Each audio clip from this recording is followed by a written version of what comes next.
আসসালামু আলাইকুম এভরিওয়ান, সবাই কেমন আছেন? আশা করছি সবাই অনেক ভালো আছেন। আজ আমি এক্সপ্লেইন করতে যাচ্ছি রিসেন্টলি মুক্তি পাওয়া একটি হলিউড হরর মুভি যার নাম ব্যাকহেড।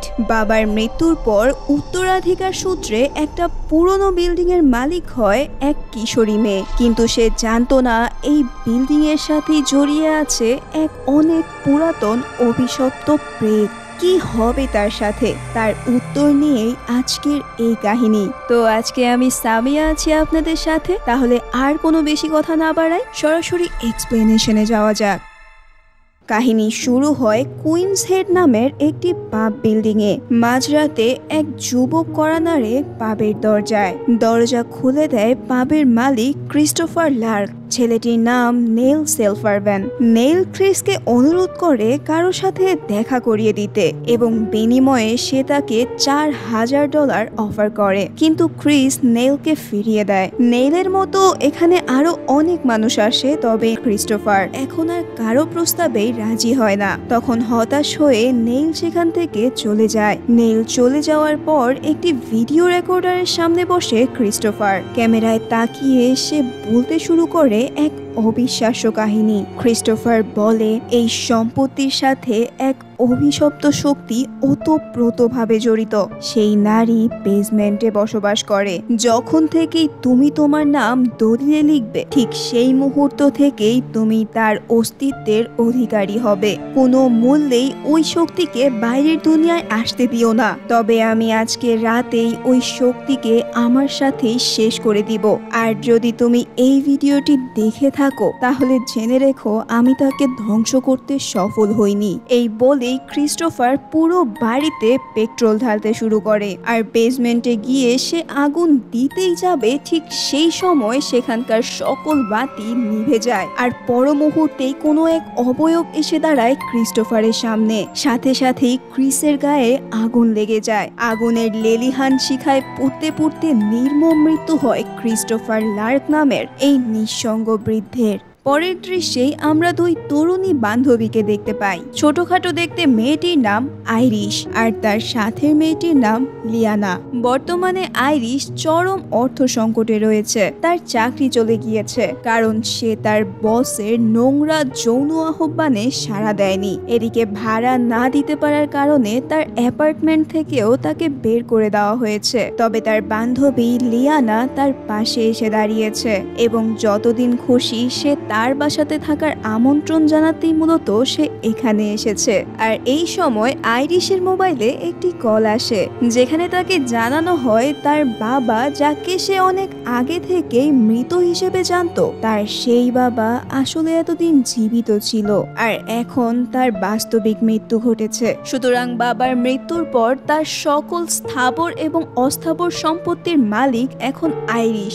বাবার মৃত্যুতে আহামরি ব্যথিত হওয়ার কোনো কারণ না থাকলেও এই মুহূর্তে এই সম্পত্তির খবর তার কাছে যেন একটি ব্লেসিং হয়ে এসেছে। তবে এটি কি আসলেই কোনো নিয়ামত নাকি অভিশাপ, সেই প্রশ্নের উত্তর পেতে এখনো বাকি। আইরিশ সেই স্থানে পৌঁছানোর পরই আমরা জানতে পারি মুভির শুরুতে আমরা আইরিশের বাবাকেই দেখেছিলাম। আইরিশের লাস্ট নাম হচ্ছে লার্ক। সে ক্রিস্টোফার লার্কের একমাত্র কন্যা। প্রপার্টির দায়িত্বে থাকা সলিসিটার তাকে জানায় তার বাবার রেখে যাওয়া ঋণ পরিশোধে বেশিরভাগ অর্থই শেষ হয়ে গিয়েছে। এখন তার জন্য অপেক্ষা করছে তার বাবার রেখে যাওয়া একটি পাব যার নাম কুইন্স হেড। আইরিশ সলিসিটারকে নিয়ে কুইন্স হেডে যায় আর এত বড় প্রপার্টি তার নিজের নামে দেখে সে বেশ অবাক হয়। সবকিছু যেন তার কাছে অবিশ্বাস্য লাগছিল। তবে সলিসিটার তখন তাকে এই জায়গাটি বিক্রি করে দিতে বলে, কারণ গত 400 বছরেও অনেকেই চেষ্টা করেও এই বিল্ডিংটি রিনোভেট করতে পারেনি। তখন আইরিশ সিদ্ধান্ত নেওয়ার আগে একটি রাত এই জায়গায় কাটানোর সিদ্ধান্ত নেয়। রাতে সে কল দিয়ে লিয়ানাকে সবকিছু জানায় আর লিয়ানা জানায় সে পরদিনই এখানে চলে আসবে। অতঃপর রাতে আইরিশের ঘুম হঠাৎই ভেঙে যায় কোনো এক অদ্ভুত শব্দতে। তাই সে চেক করতে নিচে নামে, তবে সেই মুহূর্তেই সে একটি হার্টবিট মিস করে। তার সামনে কেউ একজন দাঁড়িয়ে রয়েছে। আসলে এ ছিল সেই নীল যে কিনা এর আগেও ক্রিস্টোফারের কাছে এসেছিল। আর তাকে দেখে প্রথমে আইরিশ আতঙ্কিত হলেও নেইল তাকে শান্ত করে এবং তাকেও সেই একই অফার করে। আইরিশ যদি তাকে বেসমেন্টে যাওয়ার সুযোগ করে দেয় তাহলে সে তাকে $4000 দিবে এবং সে এও বলে নিচে বেসমেন্টে তার ওয়াইফ আছে, সে শুধু তার সাথে একটি বার কথা বলতে চায়। তার এই কথা শুনে আইরিশ মোটামুটি নিশ্চিত হয় যে এই লোকের হয়তোবা মাথায় সমস্যা রয়েছে, কিন্তু যেহেতু তার টাকার দরকার তাই সে টাকাগুলো নেয় এবং নেলকে বলে পরের দিন আসতে। পরের দিন সে তার জন্য বেসমেন্টের চাবি খুঁজে রাখবে। অতঃপর আইরিশ বুঝতে পারে এই পাবটি যেহেতু গত 400 বছর ধরে একই রকম রয়েছে তাই এই পাবের বেসমেন্টে হয়তোবা কোনো অদ্ভুত কিংবা হিস্টোরিক্যাল কিছু রয়েছে, যার ফলে হয়তোবা অনেকেই নিচে গিয়ে এখানে টাকার বিনিময়ে ট্যুর করতে চাইবে। তাই সে পরের দিনই সলিসিটার থেকে সকল সম্পত্তি নিজের নামে হস্তান্তর করে।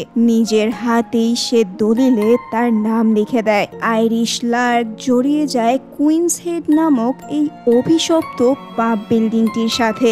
অতঃপর সন্ধ্যা নাগাদ লিয়ানা চলে আসে আইরিশের বাসায়। তখন আইরিশ লিয়ানাকে নেইলের ব্যাপারে সকল কিছু খুলে বলে। এই কথা শুনে লিয়ানা প্রথমে কিছুটা বিরক্ত হলে আইরিশ তাকে কনভিন্স করে যে সে শুধু নিচে যাবে আর চলে আসবে, আর এর বিনিময়ে $4000 কোনো মুখের কথা নয়। ভেবে দেখুন, আপনার বাসার বেসমেন্টে যদি কেউ একটু উকি দেওয়ার জন্য $4 লাখ অফার করত, আপনি কি মানা করতেন? ব্যাপারটি স্বাভাবিক, তাই না? যাই হোক, মাঝরাতে নীল আবারও আসে এবং তারা তিনজন একসাথে নিচে যায়। বেসমেন্টে একটি ভীতিকর মূর্তি এবং একটি চেয়ার ছাড়া আর কিছুই ছিল না। তবে অপর পাশের দেয়ালটিতে বেশ বড় একটি গহ্বর। গহ্বরের ওপাশে নিকোষ কালো অন্ধকার। সেই দিকে তাকিয়ে নেল ভয়ার্থক কণ্ঠে কাউকে ডেকে ওঠে, তবে কেহই জবাব দেয় না।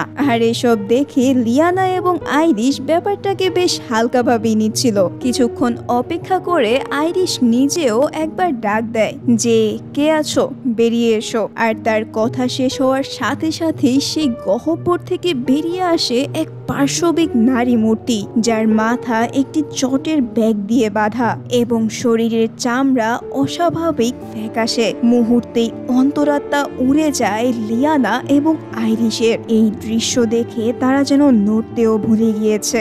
মূর্তিটি সোজা আইরিশের দিকে এগোতে থাকে আর এটি দেখে আইরিশ চিৎকার করে বলে, আমাকে ছোবে না, পিছনে সরো। আর এটি শুনে মূর্তিটি হঠাৎই পিছনে সরে যায়। স্পষ্ট বোঝা যাচ্ছিল এই মূর্তিটি আইরিশের কথা মানছে। এটি দেখে আইরিশ মনে কিছুটা বল ফিরে পায় এবং অবয়বটিকে চেয়ারে গিয়ে বসতে বলে। তখন দ্রুত নেইল সেই মূর্তিটির একটি হাত চেয়ারে বেঁধে ফেলে। এরপর সে ওই মূর্তিটির সামনে বসে তাকে অনুরোধ করে তার স্ত্রী সারার সাথে কথা বলিয়ে দিতে। তখন মূর্তিটি তার একটি হাত বাড়িয়ে দেয় এবং নীল ভয়ে ভয়ে তার হাতে সারার একটি আংটি তুলে দেয় এবং সাথে সাথেই সেই মূর্তিটি আংটিটি মুখে নিয়ে গিলে ফেলে। আর এরপরেই বিচ্ছিরিভাবে সেই মূর্তিটির শরীর পরিবর্তন হয়ে যায় এক নারীর শরীরে। তখন নেইল দ্রুত তার মুখের ব্যাগটি সরিয়ে দেখে এ তার স্ত্রী সারা নয়, অনেক বছর আগে আত্মহত্যা করে মারা যাওয়া তার মা। ছোটবেলায় তাকে একা এবং নিঃসঙ্গতায় রেখে নিজেকে শেষ করে ফেলার জন্য সে তার মাকে সারা জীবন ঘৃণা করেছে। নেইল ক্ষুব্ধ কণ্ঠে তার মাকে জিজ্ঞাসা করে, তুমি আমার সাথে এমনটা কেন করেছো? তখন নেইলের মা কিছু বলে ওঠার আগেই সেই শরীরে পিশাচ জেগে ওঠে এবং সে অস্বাভাবিকভাবে চেয়ে বলে ওঠে, আমি কখনোই বাচ্চা নিয়ে নিজের স্বাধীনতা নষ্ট করতে চাইনি। তোকে দেখলেই আমার অসহ্য লাগতো, ঘেন্না লাগতো। শুনতে কষ্ট হচ্ছে ছেলে? আয় তোকে একটা চুমু খাই।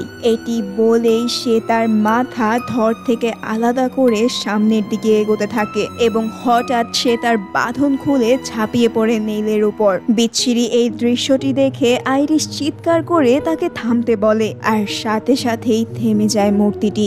আর আইরিশের আদেশে ফিরে যায় নিজের সেই অন্ধকার গহ্বরে। অতঃপর উপরে এসে নেইল পরের দিন আবারও যেতে চায় সেই বেসমেন্টে, কারণ সে তার বউ সারাকে যে কোনো মূল্যে দেখতে চায়, যার কারণে সে আরো $4000 আইরিশকে অফার করে এবং তার উত্তরের অপেক্ষায় থাকবে এই জানিয়ে সে সেখান থেকে চলে যায়। আইরিশকে সেই সলিসিটার একটি ভিডিও দিয়েছিল যা ক্রিস্টোফার এই সম্পত্তির পরবর্তী মালিকের জন্য রেখে গিয়েছিল। অতঃপর সেই ভিডিওটি ওপেন করে আইরিশ এবং লিয়ানা জানতে পারে নিজের ওই অপশক্তির মৃত মানুষকে ফিরিয়ে আনার ক্ষমতা রয়েছে, কিন্তু এটি শুধু 2 মিনিটের জন্যই, কারণ 2 মিনিট পরেই মৃত ব্যক্তির সত্তাতে অধিকার স্থাপন করে এই মূর্তি। যত বেশি কথা বলা হবে তত বেশি তার শক্তি বাড়তে থাকবে। সে এই বাড়ির মালিকের কথা শুনবে, তবে এটি একটি নির্দিষ্ট সময় পর্যন্ত। আর সেই কালো গহ্বরের অন্য পাশে যদি কেহ যায়, এমনকি বাড়ির মালিকও, তবে তার মৃত্যু নিশ্চিত। এই অপশক্তি বেসমেন্টের বাইরে বেরোতে চায়, আর এটি যে কোনো মূল্যেই আটকাতে হবে। এইসব শুনে সেখান থেকে লিয়ানা দ্রুত চলে যেতে চায়, কিন্তু আইরিশ তাকে বোঝায় কয়েকদিন যদি তারা এটি করতে পারে তাহলে তাদের স্বপ্ন পূরণের জন্য যেই পরিমাণ অর্থ তাদের প্রয়োজন হবে তা তারা পেয়ে যাবে, জাস্ট অল্প কয়টা দিন। এরপর তারা এই জায়গাটি বিক্রি করে দিবে। অতঃপর এর পরের দিন আইরিশ নেইলের বাসায় যায়। নেইল তাকে জানায় যে সে কিভাবে এক প্রতিবেশী বৃদ্ধের মাধ্যমে জানতে পেরেছিল যে সেই বেসমেন্টে অর্থের বিনিময়ে মৃত মানুষদেরকে ফিরিয়ে আনা যায়। অন্যদিকে বাসায় বসে লিয়ানা এই বিল্ডিং এর প্রাক্তন মালিকদের নিউজ পড়ছিল, যাদের প্রত্যেকেই অপঘাতে মারা পড়েছে। তবে তখনই সে তাদেরই মধ্যে একজনকে তার সামনে দেখতে পায়। সাথে সাথেই আতঙ্কে অস্থির হয়ে তাকে আক্রমণ করতেই যাবে, তখনই সে দেখতে পায় সেখানে কেউ নেই। এটা হয়তো তার নেহায়াতি একটি হ্যালুসিনেশন। অতঃপর সেই রাতেই আবারও চেষ্টা করে তারা, এবং এইবার নেইলের ওয়াইফের দেখা পায় তারা। নেইল তাকে দেখে কান্নায় ভেঙে পড়ে।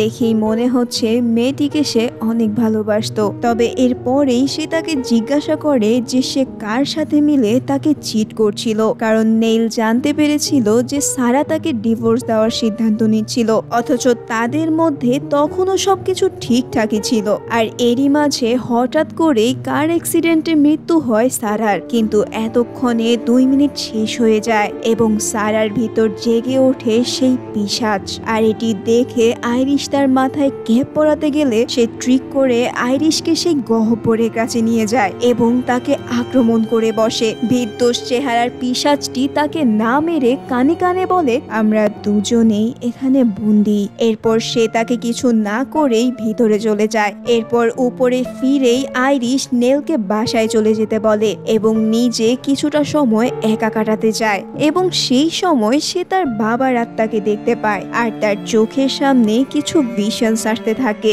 যেখানে ক্রিস্টোফার অবশেষে তার মেয়ে অর্থাৎ আইরিশের কাছে চলে যাওয়ার সিদ্ধান্ত নিয়েছিল। তাই সে শেষবারের মতো তার স্ত্রী অর্থাৎ আইরিশের মা গোয়েনকে ডেকে আনে। ক্রিস্টোফার চাচ্ছিল সকল কিছু পুড়িয়ে দিয়ে সেখান থেকে চলে যেতে, কিন্তু সে নিজেই পুড়ে মারা যায়। তখন আমরা দেখতে পাই এই সব কিছু দেখতে দেখতে আইরিশ নিজের অজান্তেই একটি ছবি আঁকে। অতঃপর সেই রাতেই কোনো এক অদ্ভুত শব্দে তার ঘুম ভেঙে যায়। তখন সে উঠে অনেক খোঁজাখুঁজি করেও লিয়ানাকে কোথাও খুঁজে পায় না। খুঁজতে খুঁজতে সে এক পর্যায়ে বেসমেন্টে চলে আসে, আর নেমেই সে আশ্চর্যজনকভাবে তার বাবাকে দেখতে পায়। তার বিস্ময়ের রেশ কাটার আগেই তার চোখের সামনেই তার বাবা নিজের মুখের চামড়া টেনে ছিঁড়তে থাকে, আর ভিতর থেকে বেরিয়ে আসে সেই পিশাচের মাথার চটের ব্যাগ। রাগে, ক্ষোভে এবং আতঙ্কে সে ওই পিশাচটির গলা চেপে ধরে, আর তার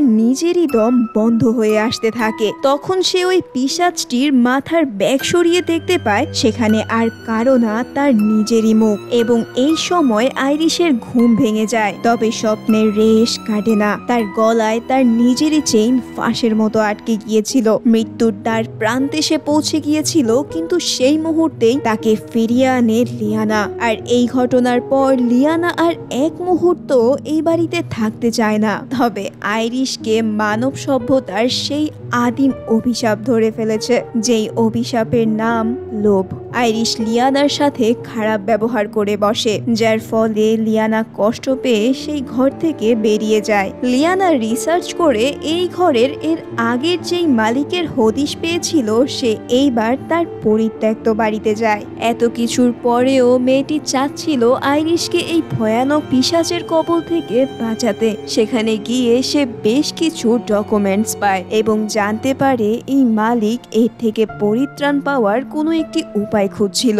তাই সে বুঝতে পারে যদি কোনোভাবে ব্যাগহেডের মাধ্যমে সেই মালিকের আত্মাকে ফিরিয়ে আনা যায়, তাহলে তাকে জিজ্ঞাসা করা যাবে যে সে কোনো উপায় পেয়েছিল কিনা। তখন লিয়ানা আইরিশকে কল দিয়েও পায় না, কারণ আমরা দেখতে পাই তখন আইরিশ আসলে শোক কাটানোর জন্য মদ খেয়ে অচেতন। তাই লিয়ানা এক প্রকার বাধ্য হয়ে আবারও বাসায় ফিরে আসে এবং সে আইরিশকে খুঁজতে থাকে। তবে সে আইরিশকে কোথাও দেখতে পায় না, তাই সে খুঁজতে খুঁজতে বেসমেন্টের দিকে নেমে আসে। আর এই সময় তার সামনে চলে আসে সেই পিশাচ। তাকে দেখে পালাতে গিয়ে লিয়ানার ব্যাগটি সেখানে পড়ে যায়, আর আগের মালিকের ব্যবহার করা এক টুকরো কাগজ পড়ে। সাথে সাথে সেই কাগজের টুকরো মুখে নিয়েই আগের মালিককে ডেকে নিয়ে আসে পিশাচ নিজেই। আর এটি দেখেই লিয়ানা থেমে যায় এবং তাকে জিজ্ঞাসা করে এই অপশক্তির থেকে মুক্তি পাওয়ার উপায় কি, কারণ আমরা দেখেছিলাম যে সে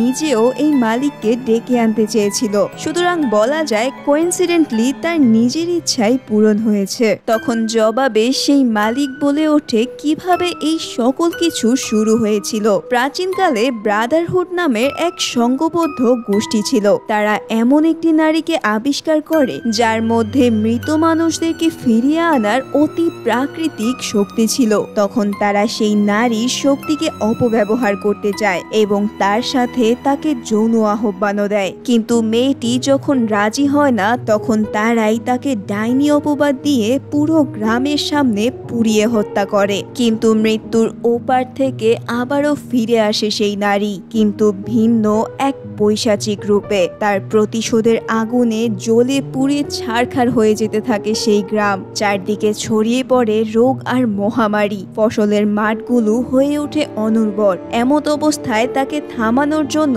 ব্রাদারহুড কালো জাদুর আশ্রয় নেয়। তারা একটি ডার্ক রিচুয়াল করে আর তাকে এই জায়গার বেসমেন্টে আটকে রাখে।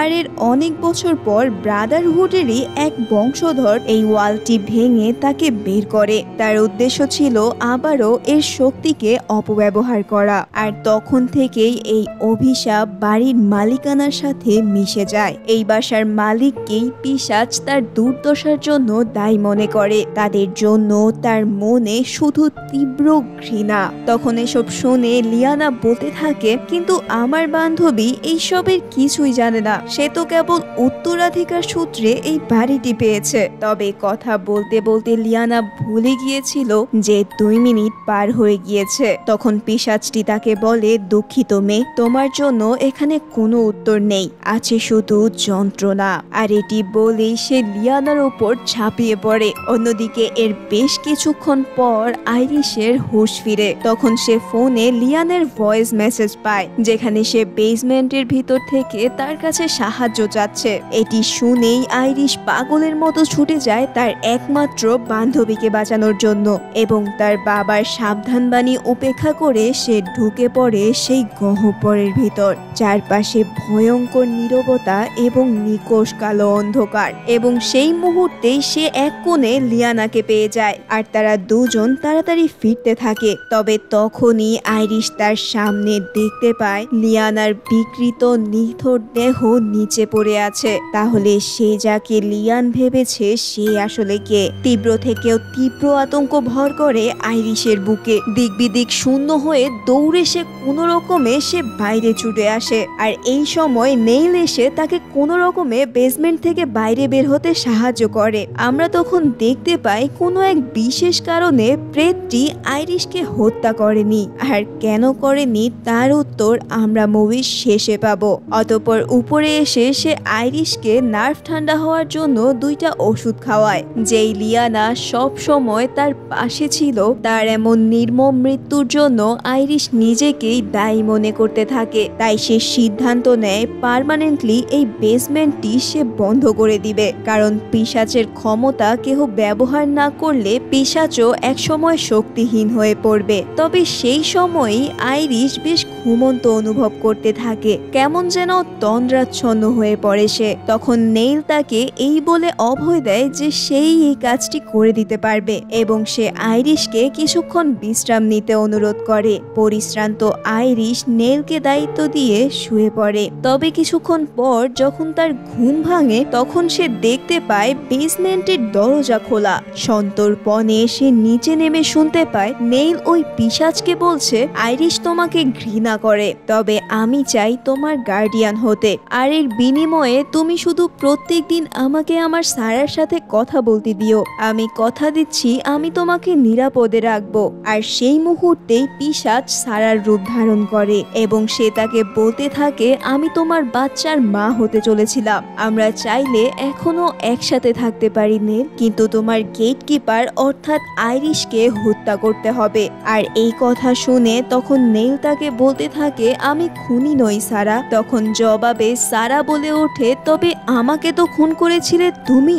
সেদিন আমাদের ঝগড়া হয়েছিল এবং তুমি আমার ড্রিঙ্কে কিছু একটি মিশিয়ে দিয়েছিলে। জবাবে নেইল বলে ওঠে, ওটা তো শুধু সামান্য একটা অ্যাংজাইটি রিডিউসিং পিল ছিল, ওটা খেলে আমি ঘুম হয় জানতাম, তবে আমি বুঝতে পারিনি তুমি গাড়ি নিয়ে বের হয়ে যাবে। অর্থাৎ যেই পিল সে আইরিশকে দিয়েছিল সেই একই পিল সে সারাকেও দিয়েছিল। তন্দ্রাচ্ছন্ন অবস্থায় গাড়ি চালানোর জন্য সারার অ্যাক্সিডেন্ট হয়, আর এই সময় সে আড়ি পেতে শুনতে থাকা আইরিশকে দেখে ফেলে এবং সে বুঝতে পারে আইরিশ তার সব কথা শুনতে পেয়েছে। এরই সাথে খুনের নেশা চেপে ধরে নেইলকে। সে আইরিশকে তাড়া করতে করতে রুফটপে নিয়ে যায়। আইরিশ তখন প্রাণপণে তাকে বোঝানোর চেষ্টা করতে থাকে, তবে এক পর্যায়ে সে আইরিশকে উপর থেকে ফেলে খুন করে ফেলে। অর্থের লোভ আইরিশের মৃত্যুর কারণ হয়ে যায়। অন্য সব মালিকের মতোই আইরিশও শিকার হয় অপমৃত্যুর। অতঃপর নেইল আইরিশের ডেড বডি নিয়ে নিচে চলে আসে এবং সেই পিশাচটিকে আইরিশের মোবাইলটি দেয়। সে ওই মোবাইলটি মুখে নিয়ে এইবার আইরিশের আত্মাকে ডেকে আনা হয়, কারণ নেইল চাচ্ছিল আইরিশের আত্মাকে ডেকে এনে সই করিয়ে সে এই পাপ এবং এই প্রেতের মালিক হতে। তবে এইখানে রিভিল হয় একটি মাস্টার প্ল্যানের এবং আমরা বুঝতে পারি কেন আসলে এই প্রেতটি আইরিশকে এত কাছে পেয়েও খুন করেনি। শত শত বছর প্রতিশোধের আগুনে জ্বলতে থাকা এই নারীর প্রেত মুক্তির অপেক্ষায় ছিল। সে আসলে প্রথম থেকেই তার জাদুর সাহায্যে তাদেরকে কন্ট্রোল করছিল।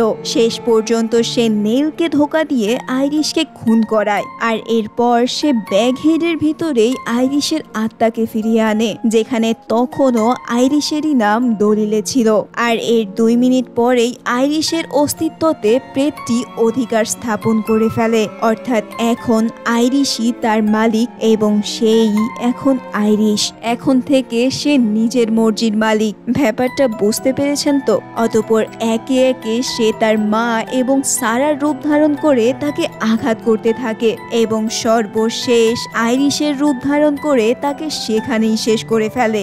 এরপর সে তার কয়েদখানা এবং সেই বাড়ির দলিলকে আগুনের লেলিহান শিখায় পুড়িয়ে বেরিয়ে আসে মুক্ত পৃথিবীতে। And the great evil has been unleashed. এরপর পৃথিবীর বুকে কোন অন্ধকার ঘনিয়ে আসবে এই প্রশ্নই সামনে নিয়ে শেষ হয় ব্যাগহেড নামের এই মুভিটি। হয়তো নিকট কোনো ভবিষ্যতে আমরা এর পরের কাহিনীটি কোনো এক সিকুয়েলে দেখতে পাবো। তো এই ছিল আমাদের আজকের মুভি এক্সপ্লেনেশন। জানি না আদৌ কতদূর বুঝিয়ে বলতে পেরেছি, তাই যদি ভালো লেগে থাকে তাহলে ভিডিওটিতে একটি লাইক এবং চ্যানেলটিতে সাবস্ক্রাইব করে আমাদের পাশেই থাকতে পারেন। তাহলে আজকে এই পর্যন্তই। আশা করছি খুব শীঘ্রই দেখা হবে নতুন কোনো ভিডিও নিয়ে। ধন্যবাদ সবাইকে।